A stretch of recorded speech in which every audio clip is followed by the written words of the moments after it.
खुदा बाप, बेटी और रूह कुदस के नाम में। कैसे हैं आप? आपका क्या हाल है?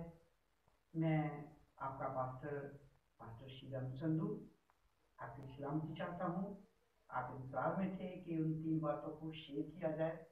आप सुनना चाहते थे जो मैंने कही थी कि इंसान 3 ऐसी चीजें हैं बाइबल मुकद्दस में जिनसे इंसान खुद अपनी कोशिश के वसीला से, अपनी राष्ट्रवाद के वसीला से बच नहीं सकता। उन्हें सिर्फ ओनली खुदा ही उनसे बचा सकता है। तो आए आज खोल कर इसको बयान करना चाहता हूं ताकि आप सीखें। सबसे पहली बात, फिर दूसरी फिर तीसरी तक पहुंचने के लिए मैं चाहता हूं कि हम तिलावत करें। और आज मैं तिलावत जो करना चाहता हूं वो दुआ रब्बानी है। जैसे कि इसमें हमने सीखा है, जब तुम दुआ करो तो कहो, ऐ हमारे बाप तू जो आसमान पर है, तेरा नाम पाक माना जाए, तेरी बादशाहत आए, तेरी मर्जी जैसे आसमान पर पूरी होती जमीन पर भी हो। हमारे रोज की रोटी आज हमें दे। हमारे कसूर हमें माफ कर जिस तरह हमने अपने कसूरों को माफ किया। हमें आजमाइश में न ला बल्कि बदी से बचा, क्योंकि बादशाहत, कुदरत, चला हमेशा के लिए है।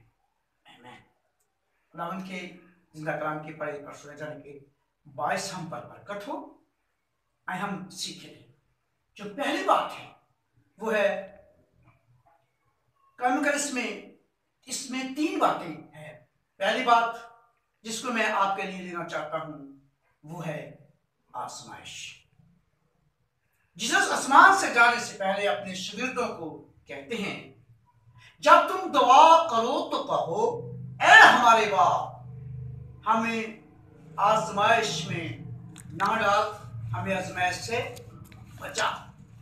इंसान अपनी कोशिश के बलबूते पर बड़े बड़े काम कर लेता है, लेकिन याद रखें आजमाइश से खुद बच नहीं सकता। आजमाइश से बचने के लिए हमें खुदा से रिक्वेस्ट करते रहना चाहिए कि हमें आजमाइश में ना डाल, हमें आजमाइश से बचा। और दूसरी बात जो है वो ये है कि दुनिया में मुख्तलिफ किस्म के गुनाह पाए जाते हैं, मुख्तलिफ किस्म की बदी पाई जाती है, मुख्तलिफ चीजें हैं।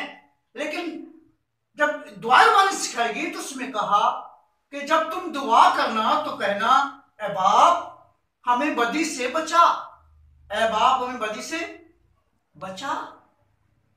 इसका मतलब है कि जब आप बार बार रिक्वेस्ट बाप के सामने करते रहेंगे कि हमें बदी से बचा, तो उसको पता होगा कि बदी इस पर हैवी है, इससे बदी हो जाती है। पर उस कहता है, मैं जब भी नेकी करना चाहता हूं तो बदी मुझसे हो जाती है, मुझसे बदी हो जाती है।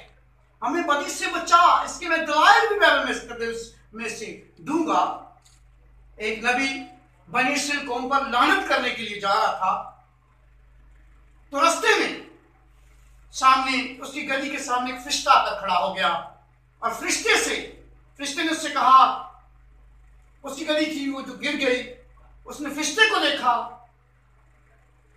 तो वो गली को मारने लगा, लेकिन गली बोली इंसान की तरह बोलकर उससे कहती है, आगे फरिश्ता है, मैं आगे जा नहीं सकूंगी, वो तेरी फरिश्ता तेरी गर्दन को उतार देगा या तुझे मार डालेगा। सो ऐसी बातें, इसका मतलब है कि एक नबी को बदी करने से, ऐसा बुरा काम करने से खुदा ने रोका। एक और लाइन देता हूं बाइबल मुकद्दस में से, इब्राहिम की बीवी सायरा को अबीमेलेक बादशाह ले गया और खुदा के फरिश्ते ने उनको मैसेज भेजा, उनको मैसेज दिया कि तू ये मेरा बंदा है, इसकी बीवी को वापस कर दे, वरना मैं तेरी तमाम औरतों के रहम बंद कर दूंगा। तो उसने क्या किया, उसको सुबह होते ही उसको भी और उसकी बीवी सायरा को भी और एक साथ लौंडी हाजरा को भी इब्राहिम के हाथ भेज दिया। खुदा ने उसको रोका, बिलहाम नबी को रोका।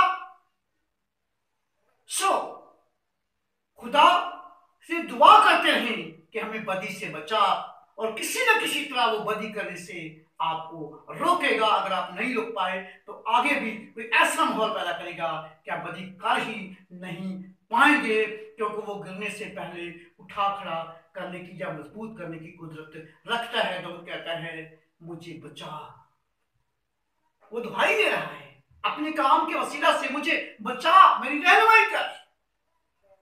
सो तीसरी बात को देखेंगे, और तीसरी बात ये है, इसमें है हमारे रोज की रोटी आज हमें दे। हमारे रोज की रोटी, वो चोरी कर सकता है, डाके मार सकता है, किसी और वजह से वो कोशिश कर सकता है, लेकिन याद रखें वो रोटी पूरी नहीं कर सकता। क्योंकि बाइबल में लिखा है, खुदावंद ने सिखाया, जब तू दुआ करे तो कहे हमारे रोज की रोटी आज हमें दे, क्योंकि उसकी मुट्ठी खोलती है, हर जान असुदा होती है। वो मुट्ठी खोलता है, जान असुदा होती है। हम अपनी कोशिश से अपनी रोटी पूरी नहीं कर सकते, अपनी कोशिश से हम बदी से नहीं बच सकते, और अपनी कोशिश के बलबूते के वसीला से हम, तीन चीजें मैंने सिखाई हैं कि हम अपनी कोशिश के वसीला से इनसे बच नहीं सकते। पहली बात, आजमाइश से नहीं बच सकते, बदी से नहीं बच सकते, और फिर अपनी कोशिश से रोटी पूरी कर नहीं सकते। इसीलिए खुदा ने आसमान पर जाते हुए सिखाया था, जब तुम दुआ करो तो बाप से कहना, बाप को पता है कि बदी से हैवी है, बाप को पता है कि मेरी मुट्ठी खुलने से रोटी मिलती है, बाप को पता है कि अगर मैं आजमाइश को रोक दूंगा तो ये आजमाइश से बचा रहेगा, क्योंकि इसके मुताबिक गवाही हो चुकी है, इंसान जो औरत से पैदा हुआ है वो दुख से भरा है, इंसान जो औरत से पैदा हुआ है वो थोड़े दिनों का है, इंसान जो औरत से पैदा हुआ है वो बदी करेगा। क्योंकि दाऊद ने कहा था, मैनू विच गुनाह दे जम्या में हासिल काम ये है कि इन तीन चीजों से बचने के लिए, भूख से, बदी से, आजमाइश से बचने के लिए हमें हमेशा खुदावंद यीशु मसीह की सिखाई हुई दुआ अपने बाप के सामने करते रहना चाहिए और कहते रहना चाहिए, ऐ बाप इन तीनों चीजों से हमें बचा दे, क्योंकि फकत तू ही बचाने की कुदरत रखता है। आज दुनिया को मुसीबत ने घेरा हुआ है, यानी आजमाइश ने घेरा हुआ है, बदी ने घेरा हुआ है, या बेरोजगारी ने घेरा हुआ है। तू ही निकालने की कुदरत रखता है। अपने बेटे को कह कि उसने कहा था वो खोयों को ढूंढने निजात देने आया है। जो लोग इन चीजों में खो चुके हैं उन्हें निकालिए, निजात दीजिए। आज के कलाम के वसीला से तमाम दुनिया के लोगों को खुदा के बेटे यीशु के नाम से बरकत मिले। खुदा बाप, बेटे, रूहुल कुदस के नाम में, आमीन।